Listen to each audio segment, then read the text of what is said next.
Cocorico. Même si les Américains se moquent de nous en nous singeant avec leur oui-oui baguette, l'inscription de la baguette de pain au patrimoine immatériel de l'humanité de l'UNESCO ce mercredi 30 novembre est une vraie victoire pour la France et son savoir-faire. Un succès que le président de la République Emmanuel Macron a voulu célébrer à l'ambassade de France, en compagnie de la communauté française de Washington, lors de son voyage aux États-Unis le même jour. Devant bon nombre de Français expatriés, le président, qui aime bien être là où on ne l'attend pas, s'est félicité de cette inscription dans un discours. Je m'exprime devant vous aujourd'hui, dans un moment très important, celui où notre baguette a été reconnue au patrimoine immatériel de l'UNESCO, a-t-il déclaré sous les acclamations et en invitant un boulanger à le rejoindre sur l'estrade.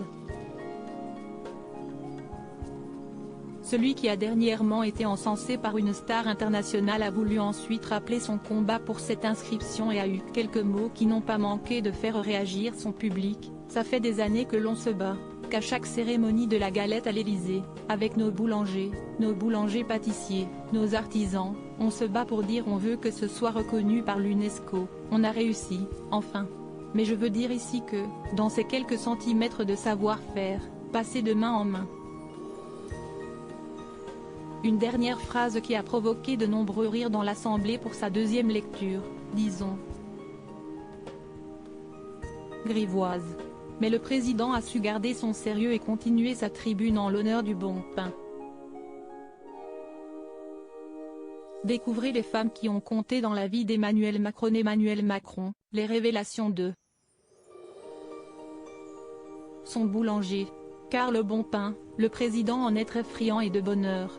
Invité sur le plateau de C'est à vous, le boulanger du président de la République a fait quelques confidences sur son travail auprès du chef de l'État. L'artisan a ainsi révélé livrer sa baguette à Emmanuel Macron tous les matins, entre 6h et 6h30, signe que le chef de l'État est déjà au travail à cette heure-là. Si le boulanger a reconnu qu'il livrait auparavant la baguette lui-même directement à l'Élysée, il a également admis ne plus se le faire, notamment à cause du protocole.